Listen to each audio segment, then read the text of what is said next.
সাত বাংলাদেশি যুবককে বিলোনিয়া থানার পুলিশ শনিবার রাতে মনুরমুখ তবলা চৌমুহনীর নাকা পয়েন্ট থেকে গ্রেফতার করেছে। বিলোনিয়া থানার ওসি শিবরঞ্জন দে জানান, গোপন সংবাদের ভিত্তিতে অভিযান চালিয়ে তাদেরকে আটক করা হয়েছে।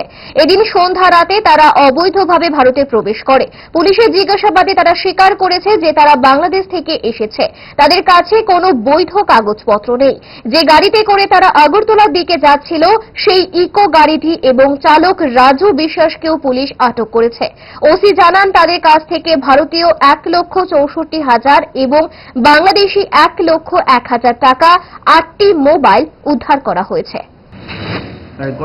গতকালকে বিলোনিয়া থানায় একটা গোপন সংবাদের ভিত্তিতে আমরা মনোরমুখ যে তবলা চৌমুহনী নাকা পয়েন্টে আমরা ভেহিকেল চেকিং করি। তো ভেহিকেল চেকিং এর সময় একটা গাড়ি যার নাম্বার TR08A4224 ইকো হোয়াইট কালারের, এটাকে আমরা ডিটেন করি, করে তল্লাশি করে তার বাদে আমরা 7 জন লোককে দেখতে পাই যারা সাসপিসিয়াস টু বাংলাদেশ। তো তাদের ইন্টারোগেশনে তারা নিজেরাও স্বীকার করে যে তারা বাংলাদেশি এবং তারা গতকালকেই বাংলাদেশ থেকে ইন্ডিয়াতে প্রবেশ করেছে আননোন পার্সনের থ্রুতে। তারপরে আমরা তাদের ড্রাইভারকেও ডিটেন করেছি, থানায় এনে তাদের বিরুদ্ধে একটা কেস রেজিস্ট্রেশন করেছি।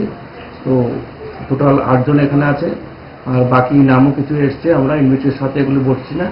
তো আমরা দেখছি তাদের পেছনে কারা কারা যুক্ত আছে, যারা হিউম্যান ট্রাফিকিং করে, সেগুলি আমরা আটক করে কোর্টে পাঠাবো।